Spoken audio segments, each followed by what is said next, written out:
Start करते हैं इसके, ठीक है ना। शॉर्ट क्वेश्चन है। सबसे पहले आपसे कहता है what is the area, total area of India. तो अब आपको याद होगा हिंदी में इसे हम कहेंगे तो 32.8 लाख किलोमीटर स्क्वायर एरिया है ना, और इंग्लिश में है 3.28 मिलियन स्क्वायर किलोमीटर, ठीक है जी। इसके बाद सेकंड अगर हम ध्यान रखें, कहता है ऐसे कंट्रीज बताइए जो लैंड बाउंड्री शेयर करती है इंडिया के साथ। तो लैंड बाउंड्री शेयर करते हैं मेरे भाई, क्या इसमें श्रीलंका हो सकता है? नहीं। क्यों नहीं हो सकता श्रीलंका? क्योंकि वो हमारे साथ लैंड बाउंड्री नहीं शेयर करता, वो समुद्र रास्ते पे आता है, वो हमारे आइसलैंड नेबर है, ठीक है ना। अगर मैं बात करूं तो पाकिस्तान के साथ, अफगानिस्तान के साथ हम शेयर करते हैं, लेकिन मैंने आपको याद होगा नोट्स में समझा रखा था कि वो हिस्सा अफगानिस्तान के साथ अभी किसके कंट्रोल में है? अभी वो कंट्रोल में है पाकिस्तान के, पीओके में कवर्ड है। यानी कि अगर आप लैंड बाउंड्री शेयर करके अफगानिस्तान जाना चाहो तो आप नहीं जा सकते, आपको फ्लाइट से ही जाना पड़ेगा।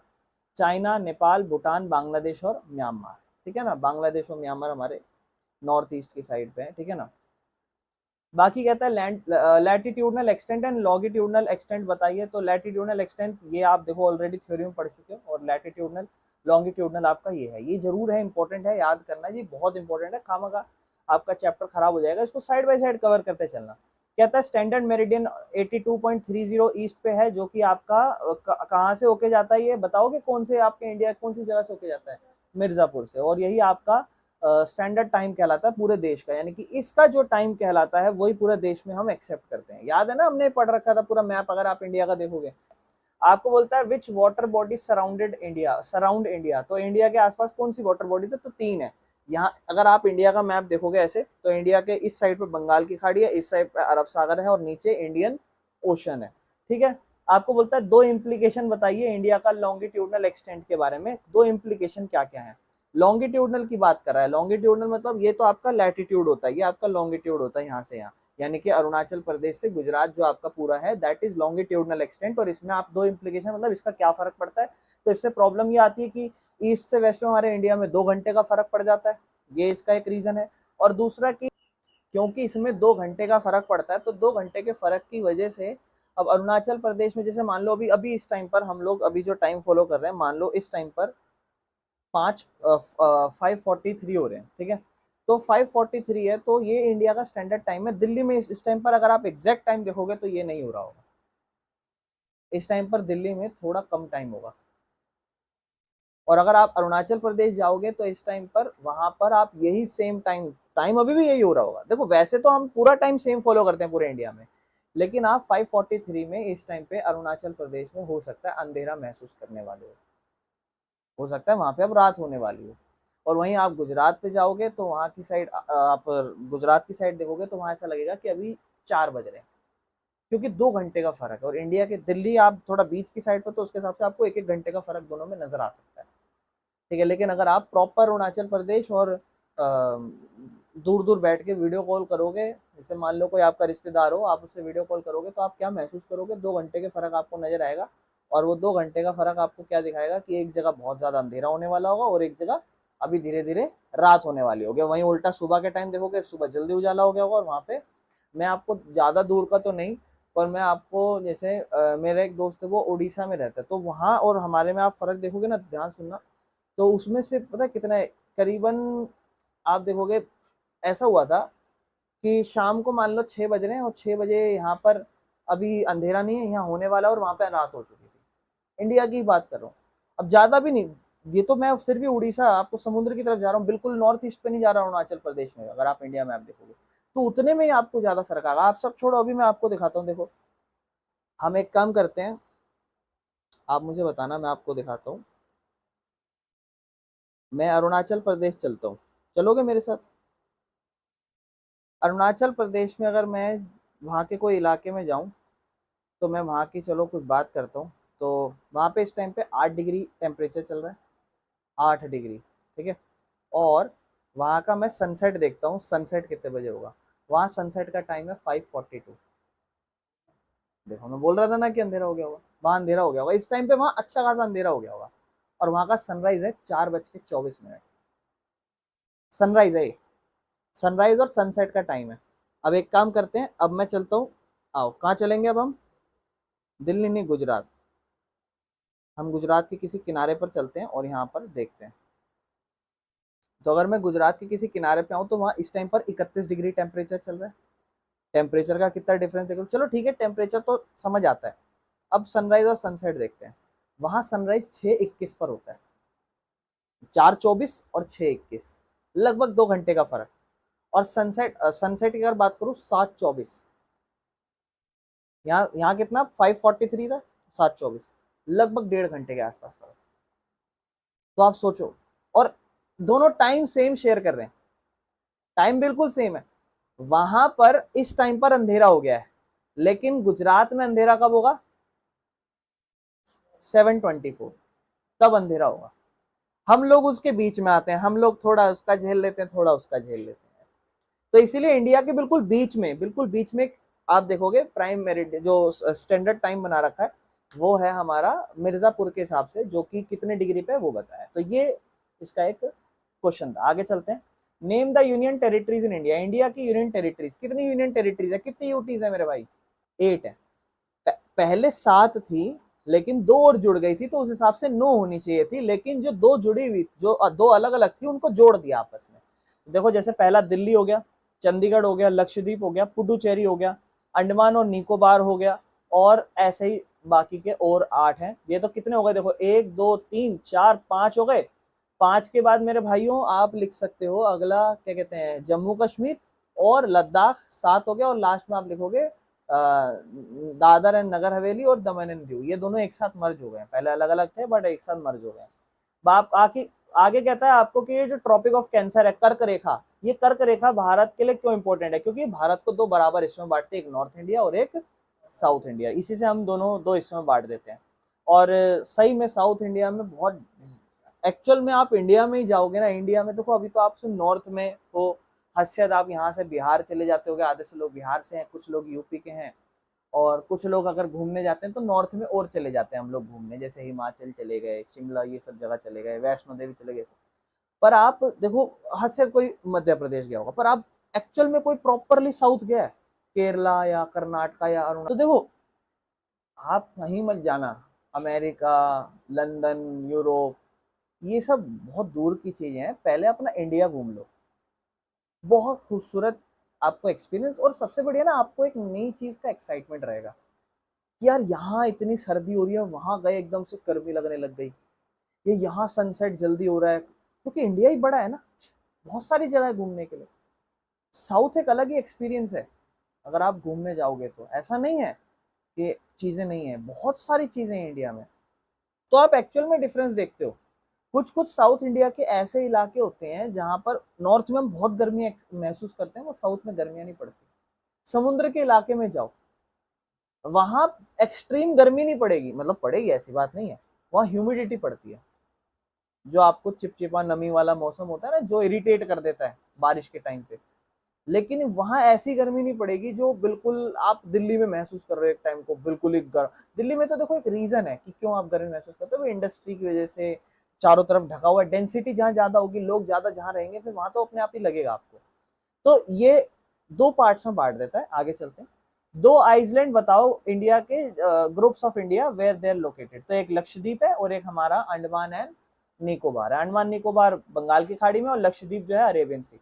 लक्षद्वीप एक्चुअल में अच्छा खासा सुंदर है, और पर वो थोड़ा सा अंडर डेवलप्ड है। थोड़ा सा उसको डेवलप करोगे ना तो वहाँ टूरिज्म जाएगा, लोग मालदीव जाते हैं ना जैसे ट्रैवल करने, तो लोग यहाँ जा सकते हैं, बहुत अच्छी जगह है ये भी। अच्छा, इंडिया को एक सब कॉन्टिनेंट क्यों कहा जाता है, तो देखो जैसे एक सब कॉन्टिनेंट नाम दे रखा है, इंडिया इज अ सब कॉन्टिनेंट, तो नाम क्यों दे रखा है, तो बोलता है क्योंकि इसका साइज के हिसाब से यहाँ पे डिफरेंट क्लाइमेट पड़ते हैं, यहाँ डाइवर्सिटी है लैंड्स की डाइवर्सिटी है, लैंड्स डाइवर्सिटी मतलब माउंटेन्स भी मिलेंगे आपको, प्लेट्यू भी मिलेंगे आपको, डेजर्ट भी मिलेगा इंडिया में, समुद्र भी मिल जाएंगे आपको, और प्लेन्स जैसे नॉर्मल हमारे, तो आप हर चीज एक्सपीरियंस कर सकते हो इंडिया में। सोचो, आपको हर एक डिफरेंट डिफरेंट चीजों के लिए अलग अलग जगह जाना पड़ता है, ये सारी चीजें आप इंडिया में फील कर सकते हो।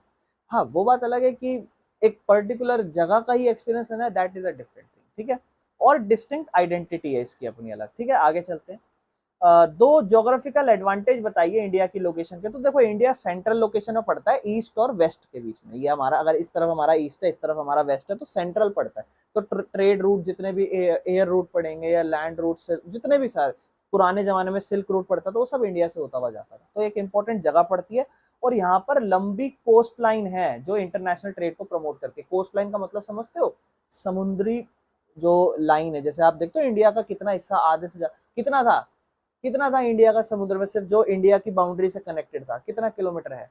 लॉन्ग कोस्ट लाइन है जो 6100 किलोमीटर के आसपास है इंटरनेशनल ट्रेड पे। तो भैया बहुत एडवांटेज वाली सिचुएशन है, कोई भी ट्रेड करता है कुछ भी तो उसको अपनी फ्यूलिंग के लिए या कुछ भी जगह चाहिए उसे रोकने के लिए। और कुछ देश ऐसे हैं जो सिर्फ समुद्र समुद्र पे ही हैं, कुछ कुछ ऐसे हैं जो बिल्कुल लैंड ही चारों तरफ घिरे पड़े हैं जमीनों से, वहाँ समुद्र बेचारे कहाँ, उन्हें घूमने के लिए कोई ऐसे देश जाना पड़ता होगा जहाँ बीच होते हो। हमारे यहाँ तो हम सब एक्सपीरियंस कर सकते हैं, है ना। बाकी सदर्न मोस्ट पॉइंट पूछता है इंडिया का, और ये कब हुआ था, तो बोलता है इंदिरा पॉइंट था, और ये सबमर्ज हुआ था जब 2004 की सुनामी आई थी, ठीक है ना, तब ये सबमर्ज हो गया था। बाकी कितने यूटी और कितने स्टेट है, तो 28 स्टेट है और 8 यूनियन यूटी है। ये 2024 के डाटा के अकॉर्डिंग है, ध्यान रखना, आगे जाके चेंज हो सकता है, कभी भी कुछ भी हो जाता है। पहले नहीं था, हमारे टाइम पे हम 29 राज्य पढ़ा करते थे और 7 यूनियन टेरिटरीज पढ़ा करते थे। फिर आपके टाइम पे धीरे धीरे देखो कितना चेंज आ गया। कहता है पड़ोसी कंट्री बताओ जो इंडिया के ईस्ट में आता है। अब जैसे इंडिया का मैप जब आप ऐसे देखोगे तो इंडिया के ईस्ट में ये वाली साइड पे आप देखते हो बांग्लादेश होता है और म्यांमार होता है, ये ईस्ट है, ठीक है। आपको बोलता है कोस्ट लाइन बताइए जो एक्सटेंट है, एक्सटेंट मतलब पूरी कोस्ट लाइन बतानी है इसमें आपको, तो ये 7516.6 किलोमीटर है। इसमें आप कौन कौन सी दो कोस्ट लाइन और जोड़ रहे हो, एक तो आप लक्षद्वीप की भी जोड़ रहे हो और एक आप अंडमान एंड निकोबार की भी जोड़ रहे हो। इसके बाद मेरे भाइयों लॉन्ग क्वेश्चन आंसर देखते हैं। तो why is India consider a land of great geographical extent, तो क्योंकि भैया इसके एक तो पहली बात यह है कि हमारे पास इतना एरिया है, एक ये चीज, और दूसरा हमारे यहाँ पे आप हिमालय देख सकते हो, कोस्टल प्लेन समुद्री इलाके देख सकते हो, अलग अलग क्लाइमेट देख सकते हो, अलग अलग सॉइल देख सकते हो, red soil, alluvial soil, black soil हमारे यहाँ पाई जाती है।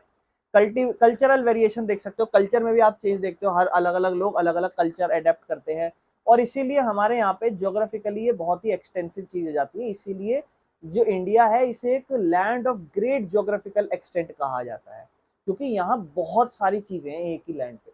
अब आप सोचो इंडिया की इंपॉर्टेंस क्या है, इंडिया जहाँ आप रह रहे हो, यहाँ से दिल्ली में रह रह के आप अपने देश को बुरा मत कहे करो, थोड़ा बाहर जाओ घूमो फिरो, ठीक है ना। Explain the impact of India, और सच बताऊं इंडिया में ट्रैवलिंग भी बहुत सस्ती है। अगर आप बाहर के देशों में जाओगे तो कुछ कुछ देश ऐसे हैं जहाँ बहुत सस्ती है, जहाँ बहुत महंगी है, बट इंडिया की मैं बात करूँ तो आप बहुत सस्ते में घूम सकते हो कहीं भी। मैटर करता है आपकी कंफर्टेबिलिटी के ऊपर। If you want to get more comfortability then obvious सी बात है ज्यादा पैसा खर्च करोगे।